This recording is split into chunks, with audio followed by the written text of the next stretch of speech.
Hi viewers, আপনারা সবাই কেমন আছেন? আশা করি আপনারা সবাই ভালো আছেন। আমি Mohammad Al-Amin Hossain Ananda, instructor, computer and IT support service. আমি আপনাদের সামনে আজকে নতুন আরেকটি টিউটোরিয়াল নিয়ে হাজির হয়েছি। বিগত আমি অনেকগুলো টিউটোরিয়াল ইউটিউবে আপলোড করেছি। সেখানে MS Word, Excel, PowerPoint এবং কম্পিউটার বিষয়ক হার্ডওয়্যার, সফটওয়্যার অ্যাসেম্বলিং, ডিঅ্যাসেম্বলিং এবং কিভাবে উইন্ডোজ দেবো, কিভাবে সফটওয়্যার আমরা ইনস্টল করবো, সে বিষয়ে আমার অনেকগুলো টিউটোরিয়াল ইউটিউবে আপলোড করা রয়েছে। এছাড়া বর্তমান যুগোপযোগী সবচেয়ে বড় হচ্ছে যে আমাদের এনটিপিকেপ লেভেল এর অধীনে যে কম্পিউটার অপারেশন এবং আইটি সাপোর্ট টেকনিশিয়ান এনটিপিকেপ লেভেল 1 যে অ্যাসেসমেন্ট হচ্ছে, সেই অ্যাসেসমেন্টের উপরে আমার বিভিন্ন ধরনের টিউটোরিয়াল ইউটিউবে আপলোড করা রয়েছে। আপনারা যারা কম্পিউটার অপারেশন অথবা আইটি সাপোর্ট টেকনিশিয়ান এনটিপিকেপ লেভেল 1 কমপ্লিট করতে চান, তারা আমার ভিডিওগুলো দেখলে আপনারা অনায়াসে কম্পিটেন্ট হতে পারবেন। আমি চেষ্টা করেছি যে বিটিবি অর্থাৎ বাংলাদেশ কারিগরি শিক্ষা বোর্ডের অধীনে যে এনটিপিকে লেভেল 1 গুলো নেওয়া হয়, সেই সাথে মিল রেখে আমি বাস্তব চিত্র অর্থাৎ যে ধরনের কোশ্চেন গুলো আসে সেগুলো আপনাদের সামনে সুস্পষ্টভাবে তুলে ধরার। আজকে আমি আপনাদের সামনে যে বিষয়টি নিয়ে আলোচনা করব, অর্থাৎ আইটি সাপোর্ট টেকনিশিয়ান এনটিপিকে লেভেল 1 এর job sheet for IT support technician এনটিপিকে লেভেল 1, অর্থাৎ আইটি সাপোর্ট টেকনিশিয়ান এনটিপিকে লেভেল 1 এর জন্য আমাদের জব 1 এবং জব 2, যা সংক্ষেপে বলা হয় ডেমোতে আমাদের টোটাল টাইম থাকে হচ্ছে 4.5 ঘন্টা। জব 1 এর মধ্যে প্রজেক্ট 1 সর্বপ্রথম আমাদের দেয়া রয়েছে perform office application with internet use, অর্থাৎ আমাদের অফিস অ্যাপ্লিকেশন প্রোগ্রাম ইন্টারনেটের মাধ্যমে পারফর্ম করতে হবে। সর্বপ্রথম আমাদের এতে দেয়া আছে যে স্প্রেডশিট, অর্থাৎ আমরা এক্সেল দিয়ে আমাদের একটি স্প্রেডশিট তৈরি করতে হবে। আমাদের এখানে দেওয়া রয়েছে Dhaka polytechnic institute marksheet for second semester second shift এ, অর্থাৎ আমাদের ইন্ডেক্স কয়েকটা নাম্বার দেওয়া রয়েছে, নাম দেওয়া রয়েছে, সাবজেক্ট দেওয়া রয়েছে এবং এইগুলোর মধ্য থেকে আমাদের total average grade, rank, maximum এবং মিনিমাম এগুলো আমাদের বের করতে হবে। কিন্তু এইগুলো আমরা কিভাবে বের করব তার কিছু দেখেন এখানে আমাদের নির্দেশনা দেওয়া রয়েছে। Based on the above data calculate flowing, অর্থাৎ আমাদের যে উপরের যে গণনা রয়েছে বা ডাটা রয়েছে, সেই ডাটা আমাদের নিচের নির্দেশনা অনুযায়ী আমাদের কাজ করতে হবে। আমাদের এখানে প্রাপ্ত নম্বর এবং লেটার গ্রেড এবং গ্রেড পয়েন্ট এখানে একটা চার্ট দেওয়া রয়েছে। সর্বপ্রথম আমাদের দেওয়া রয়েছে 80% বা তার ঊর্ধ্বে যদি হয় তাহলে লেটার গ্রেড হবে হচ্ছে এ প্লাস, এরপরে 75 এর উপরে যদি পায় তাহলে তার লেটার গ্রেড হবে এ গ্রেড, এরপরে যদি 70% এর উপরে পায় তাহলে তার লেটার গ্রেড হবে এ মাইনাস, এরপরে 65 অর্থাৎ 65 এর উপরে যদি কেউ মার্ক পায় তাহলে তার লেটার গ্রেড হবে বি প্লাস, এরপরে 60 এর উপরে যদি কেউ মার্ক পায় তাহলে তার লেটার গ্রেড হবে বি, এরপরে 55 এর উপরে যদি কেউ মার্ক পায় তাহলে তার লেটার গ্রেড হবে বি মাইনাস, এরপরে 50% এর উপরে যদি কেউ মার্কস পায় তাহলে তার লেটার গ্রেড হবে সি প্লাস, এরপরে 45 এর উপরে যদি কেউ মার্ক পায় তাহলে তার লেটার গ্রেড হবে সি, এরপরে 40 এর উপরে যদি কেউ মার্ক পায় তাহলে তার লেটার গ্রেড হবে ডি, আর 40 এর নিচে যদি কেউ পায় তাহলে তার হবে লেটার গ্রেড এফ। আর এখানে আমাদের গ্রেড পয়েন্টও দেওয়া আছে সেটা। অর্থাৎ এখন আমরা সর্বপ্রথম আমরা যেটা তৈরি করব, এই যে আমাদের যে চার্টটা দেওয়া রয়েছে, এই চার্টটার জন্য আমাদের অবশ্যই এক্সেল এর একটা শীট ওপেন করতে হবে। তাহলে আমরা এক্সেল শীটটা ওপেন করি। এক্সেল এর শীট আমরা কয়েকভাবে ওপেন করতে পারি। তার মধ্যে আমরা যদি মাউসের রাইট বাটন ক্লিক করে নিউতে যাই, নিউতে যাওয়ার পরে দেখেন আমরা দেখতে পারবো যে মাইক্রোসফট এক্সেল এই ওয়ার্কশিট, এটাও কিন্তু ওপেন করলে আমাদের মাইক্রোসফট এই এক্সেল ওপেন হয়ে যাবে। এরপরে আমাদের দেখেন এখানে সার্চ বক্স দেওয়া রয়েছে। সার্চ বক্সে যদি আমরা এক্সেলে কাজ করে থাকি তাহলে আমাদের দেখেন সরাসরি এখানে এক্সেল শো করছে। এরপর যদি এখানে দেওয়া না থাকে, যদি আমরা এখানে EX যদি লিখি তাও কিন্তু আমাদের এক্সেল এখানে শো করবে। এরপরে আমরা দেখব যে এখানে আমাদের স্টার্ট বাটন দেওয়া রয়েছে। স্টার্ট বাটনে আমরা যখন মাউসের স্ক্রল বার ঘোরাবো তখন দেখেন আমাদের এখানে দেওয়া রয়েছে মাইক্রোসফট এক্সেল 2010। তাহলে আমরা এক্সেলটা ওপেন করি। ওপেন করার পরে এরপরে দেখেন আমাদের যে কোশ্চেন রয়েছে সেই কোশ্চেন অনুযায়ী সর্বপ্রথম দেওয়া রয়েছে যে ঢাকা পলিটেকনিক ইনস্টিটিউট, এই নামটা আমি সর্বপ্রথমে লিখব। তাহলে ঢাকা পলিটেকনিক ইনস্টিটিউট আমাদের লেখা কমপ্লিট হলো। এরপরে নিচে দেওয়া রয়েছে দেখেন যে মার্কশিট ফর সেকেন্ড সেমিস্টার, কমা দেওয়ার পরে এরপরে সেকেন্ড শিফট এ, তাহলে আমরা মার্কশিট ফর এটা আমরা এখানে দ্বিতীয় রোতে আমরা লিখে দিই। তাহলে আমাদের marksheet for second semester second shift এ আমাদের এটা লেখা কমপ্লিট। এরপরে এখন আমাদের দেখেন এখানে কিছু নির্দেশনা দেওয়া রয়েছে। আমাদের সাবটাইটেল, এই সাবটাইটেল গুলো আমরা লিখবো। সর্বপ্রথম দেওয়া রয়েছে ইন্ডেক্স নোম, তারপরে নেম, তারপরে ইংলিশ সেকেন্ড, এরপর হচ্ছে ফিজিক্স, এরপর হচ্ছে কম্পিউটার অ্যাপ্লিকেশন 1, এরপর ম্যাথ 2। এগুলো আমাদের দেওয়া রয়েছে, এগুলো আমরা ধীরে ধীরে এগুলো লেখা কমপ্লিট করি।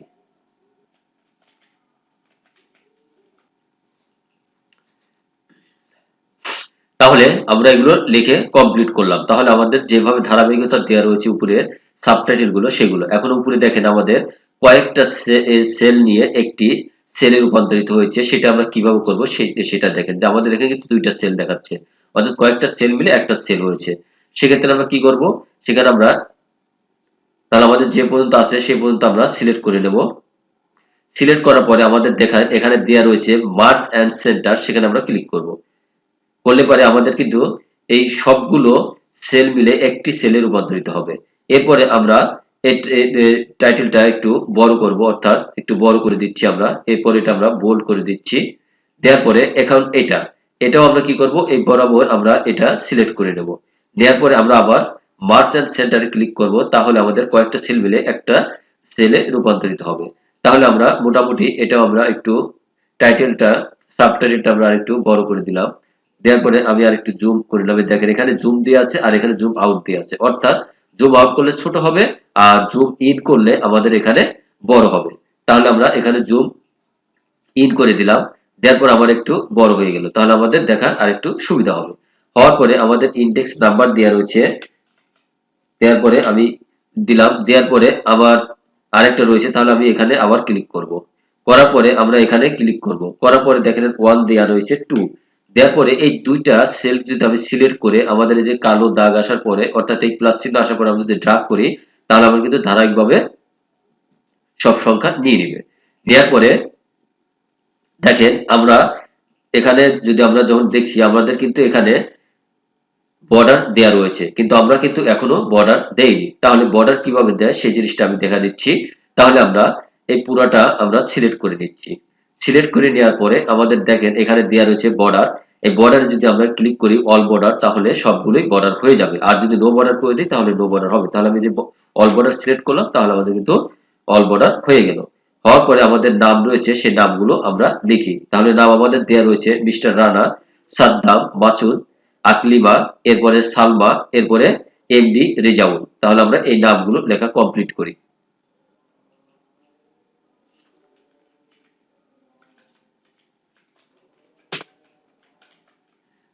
তাহলে আমি এগুলো লিখে কমপ্লিট করলাম। যে সাবজেক্টের যে মার্ক পেয়েছে সেই মার্কগুলো আমি দিয়ে দিলাম। দেখেন আমাদের এখানে দেখা যাচ্ছে না, এটা আমার কিছুটা ঢেকে গেছে। এটা আমরা দুইভাবে দেখাইতে পারি। একটা হচ্ছে আমরা র‍্যাপ টেক্সট যদি ক্লিক করি তাহলে আমাদের নিচে লেখা আসবে। আর যদি র‍্যাপ টেক্সটটা উঠা দেই, দেওয়ার পরে আমি যদি এই যে কলাম আছে কলামের ঘরটা যদি আরেকটু বড় করি এই যে টেনে, তাহলে কিন্তু আমার এই লেখাটা দেখাবে। এখন যদি আমরা এই লেখাগুলো যদি মাঝখানে নিয়ে আসতে চাই, তাহলে আমরা অল সিলেক্ট করে নিলাম। অল সিলেক্ট করার পরে আমাদের দেখেন এখানে দেওয়া রয়েছে সেন্টার। যদি আমরা সেন্টার ক্লিক করি তাহলে আমাদের সব লেখাগুলো মিডল পয়েন্টে চলে আসবে, অর্থাৎ মাঝখানে চলে আসবে। এরপরে আমরা টোটাল বের করব। আমাদের দেখেন প্রশ্নে কি বলছে সেই জিনিসটা আমরা একটু খেয়াল করি। অর্থাৎ কোশ্চেন অনুযায়ী আমাদের কাজ করতে হবে। এখানে আমাদের দেওয়া রয়েছে use formula to calculate total, অর্থাৎ আমাদের টোটাল গণনা করতে হবে। তাহলে টোটালের সূত্রটা আমি আপনাদের দেখাচ্ছি যে ইকুয়াল সাম দেব। সাম দেওয়ার পরে ওপেন ব্র্যাকেট দেব। ওপেন ব্র্যাকেট দেওয়ার পরে আমরা এখানে ক্লিক করব, অর্থাৎ ইংলিশ 2 তে এই ঘরে ক্লিক করার পরে আমরা ড্রাগ করব। এই যে আমাদের ম্যাথ 2 পর্যন্ত আমাদের রয়েছে, আমরা ড্রাগ করলাম। ড্রাগ করার পরে আমরা ব্র্যাকেটটা ক্লোজ করে দেব। তাহলে আমরা দেখেন এখানে কি করলাম, যে আমাদের যে চারটে সাবজেক্ট আছে চারটে সাবজেক্ট আমরা যোগ করে নিলাম। তাহলে আমাদের 244। এখন আমার কিন্তু এটা বের হয়ে গিয়েছে। এখন আমরা দুই ভাবে যোগ করতে পারি। আবার যদি মনে করেন যে না আমি আমার এটা এই সূত্রটা মনে নেই, তাহলে আমি সেক্ষেত্রে ইকুয়াল দেব। দেওয়ার পরে আমরা এই এই মার্কের ঘরে ক্লিক করব। করার পরে আমরা প্লাস দেব। আবার এই ঘরের মার্কে ক্লিক করব, আবার প্লাস দেব। আবার এই ঘরের মার্কে ক্লিক করব, আবার প্লাস দেব। এরপরে এটাতে আমরা ক্লিক করব। তাহলে আমরা দেওয়ার পর আমরা যদি এন্টার দেই তাও কিন্তু এটা বের হয়ে যাবে। অর্থাৎ আমরা দুইভাবে এটা করতে পারি। তাহলে আমি এখন শুধু জাস্ট ড্রাগ করে নিলাম, তাহলে আমাদের টোটাল বের হয়ে গেল। তাহলে আমাদের 1 নাম্বার যে কোশ্চেন দেওয়া রয়েছে সেই 1 নাম্বার কোশ্চেনের যে কাজটা সে কাজটা কিন্তু আমরা করে ফেললাম। Question number 2, use formula to calculate average against subject. অর্থাৎ আমাদের এই একটি ফর্মুলা ব্যবহার করতে হবে, যেটা হচ্ছে সাবজেক্টের মধ্য থেকে বিপরীতে আমাদের এভারেজটা বের করতে হবে। তাহলে সাবজেক্ট থেকে তার বিপরীতে কিভাবে আমরা এভারেজ বের করতে পারি সেই সেই বিষয়টা আমি আপনাদের সামনে এখন দেখাচ্ছি। তাহলে আমরা কি করব, এখানে যাওয়ার পর আমরা সর্বপ্রথম লিখব ইকুয়াল, দেওয়ার পর আমরা লিখব এ ভি ই আর এ জি ই। একটা কথা সব মনে রাখবেন, যদি আমাদের এই বানান লেখা যদি কোনো ধরনের ভুল হয় তাহলে কিন্তু আমাদের অ্যানসারটা আসবে না। তাহলে আমি এভারেজ দিলাম, দেওয়ার পরে ওপেন ব্র্যাকেট দিলাম, দেওয়ার পরে আমার যে সাবজেক্ট গুলো আছে সাবজেক্ট গুলো আমি ড্রাগ করে দিলাম, ড্রাগ করে নেওয়ার পরে আমি ওপেন ব্র্যাকেট ক্লোজ করে দিলাম, করার পরে আমি এন্টার দিলাম। তাহলে আমাদের কিন্তু এভারেজ বের হয়ে গেল। বের হওয়ার পরে আমি কি করব, এই যে এখানে মাউস নেওয়ার পরে প্লাস চিহ্ন আসবে, এই প্লাস চিহ্ন আসার পরে আমি ড্রাগ করব, ড্রাগ করলে কিন্তু আমার সবগুলো এভারেজ বের হয়ে যাবে। হওয়ার পরে এখন আমাদের তৃতীয় নাম্বার কোশ্চেনে কি বলেছে দেখেন, যে use necessary function to calculate the grading system against average. অর্থাৎ আমাদের যে ফাংশনটা ফর্মুলা বা ফাংশনটা আমরা ব্যবহার করব সেটা হচ্ছে এভারেজের বিপরীতে আমাদের এই গ্রেডিং সিস্টেমটা বের করতে হবে। তাহলে এভারেজ আমাদের এখানে দেখেন দেওয়া রয়েছে এভারেজ, আমরা এভারেজটা বের করলাম, এর বিপরীতে আমাদের গ্রেডটা বের করতে হবে। তার ভিতর দেখেন আমাদের গ্রেডের যে চার্টটা দেওয়া রয়েছে এই চার্ট অনুযায়ী আমরা সূত্রটা ফেলবো। অর্থাৎ 80 এর উপরে কত, 75 এর উপরে কত, 70 এর উপরে কত, এরপর 65 এর উপরে কত, 60 এর উপরে কত, এরপরে এই যে 55 এর উপরে কত, এই অনুযায়ী আমাদের গ্রেডটা বসাইতে হবে। তাহলে আমরা সর্বপ্রথম আমরা কি করব, এখানে আমরা সমান সমান দেব। তাহলে আমি ইকুয়াল দিলাম, দেওয়ার পরে ইফ দিলাম, দেওয়ার পরে আমি ওপেন ব্র্যাকেট দেব, দেওয়ার পরে আমরা এই যে এভারেজ, এই এভারেজের উপরে ক্লিক করব, করার পরে গ্রেটার দেন ইকুয়াল দেব, দেওয়ার পরে আমরা 80, দেওয়ার পরে এখন আমরা কমা দেব, এরপর ডাবল কোটেশন দেব, দেওয়ার পরে আমরা আবার কি করব, এখানে হচ্ছে এ প্লাস, অর্থাৎ জানি আমরা যে এ প্লাস হচ্ছে 80 তে, তাহলে আমরা ডাবল কোটেশন ক্লোজ করব, করার পরে আমরা কমা দেব। আমাদের মূলত এইটুকুই হচ্ছে সূত্র, এইটুকু সূত্র যদি মনে থাকে তাহলে পরবর্তী সূত্র আর আমাদের কোনো সমস্যা হবে না। তাহলে আমরা কি করব, এই সূত্রটুকু আমরা জাস্ট শুধু কপি করব এই ইফ পর্যন্ত, করার পরে কন্ট্রোল সি দিলাম, দেওয়ার পরে আমাদের কপি হয়ে গেল। হওয়ার পরে আমি কন্ট্রোল ভি দেবো, অর্থাৎ পেস্ট করব। আমি অনেকগুলো পেস্ট করে নিলাম, দেওয়ার পরে আমাদের এরপরে দেওয়া রয়েছে দেখেন যে 75, তাহলে আমরা এখানে কি করব, 75 লিখে দেব। 75 আমরা জানি এ গ্রেড, তাহলে আমরা এ দিলাম। এরপরে 70, 70 তে আমরা জানি যে হচ্ছে এ মাইনাস, এরপরে 40, 40 তে হচ্ছে আমাদের ডি। এরপরে আমাদের দেখেন লাস্ট যেটা দেওয়া রয়েছে যে আমরা এই জিনিসটা ফলো করি, 40 এর নিচে, 40 এর নিচে হলে এফ, তাহলে আমাদের 40 এর নিচে দিতে হবে। তাহলে আমরা এখানে কি করব, আমরা এটা কেটে দেব, কেটে দেওয়ার পরে less than equal, less than equal আমাদের থাকবে না, 40 দিতে হবে। 40 দেওয়ার পরে আমরা এটা কেটে দেব, দেওয়ার পর আমাদের এখানে আমরা শুধু এফ লিখে দেব, দেওয়ার পর আমাদের বাকি যেগুলো আছে সেগুলো আমরা ডিলিট করে দেব, কারণ আমাদের এগুলো আর দরকার নেই। তাহলে দেখেন আমাদের 80 তে এ প্লাস, এরপর 75 এ এ, এরপর 70 এ এ মাইনাস, এরপরে 65 তে বি প্লাস, এরপর 60 এ বি, এরপর 55 তে বি মাইনাস, এরপর 50 এ সি প্লাস, এরপর 45 এ সি, এরপর 40 এ ডি এবং 40 এর নিচে ফেল। তাহলে আমাদের যে কয়টা ইফ আছে সেই কয়টা আমাদের ব্র্যাকেট ক্লোজ করতে হবে। এখন যদি এটাও আমরা আমরা আরেকটা জিনিস এখানে মনে রাখতে পারবো, সেটা হচ্ছে আমি যে ব্র্যাকেটটা ক্লোজ করব সেই ব্র্যাকেটটা আমাদের এখানে মোটা হবে বা হাইলাইটস হবে, সেইটাই দেখেন আমি প্রথম আমি ব্র্যাকেট ক্লোজ করছি, দেখেন আমার এটা মোটা হলো, এরপর আমার এই যে দ্বিতীয় ব্র্যাকেটটা আমাদের মোটা হবে, আমরা একটু ফলো করি, এইভাবে আমরা 11টা দেবো, অর্থাৎ আমাদের কালো দিয়ে শুরু, কালো দিয়ে আমাদের শেষ হবে। হওয়ার পর আমি এন্টার দেবো, তাহলে দেখেন আমার অর্থাৎ 60 এর উপরে আমরা জানি বি, সেটাই কিন্তু আমাদের মার্ক বের হয়ে গেল, গ্রেডটা বের হলো। তাহলে আমরা এটা ড্রাগ করে নিচ্ছি। এখন যদি মনে করেন যে এইগুলোর সাথে আমরা মার্ক রাখবো তাহলে রাখতে পারি, আর যদি বলেন যে না এগুলো আমি হাইড করে দেবো সেগুলো কিন্তু আমরা হাইড করতে পারি। সাপোজ ধরেন আমি এখানে ক্লিক করলাম, করার পরে আমি যদি এখানে কমা দেই তাহলে কিন্তু এটা থাকবে না, আবার এটা যদি আমি কমা দেই দেখেন আমার কিন্তু এটা থাকবে না। অর্থাৎ এইভাবে আমরা বাড়াতে বা কমাতে পারি, পয়েন্টও আমরা রাখতে পারি, আবার ইচ্ছে করলে উঠাও দিতে পারি। তাহলে আমি এটাও দেখেন উঠা দিলাম, তাহলে কিন্তু আবার এরকম হয়ে গেল। Question number 4. They use necessary function to calculate maximum and minimum against total. অর্থাৎ আমাদের আমাদের একটি ফর্মুলা ইউজ করতে হবে, সেটা হচ্ছে কি আমাদের টোটালের বিপরীতে আমাদের ম্যাক্সিমাম এবং মিনিমামটা বের করতে হবে।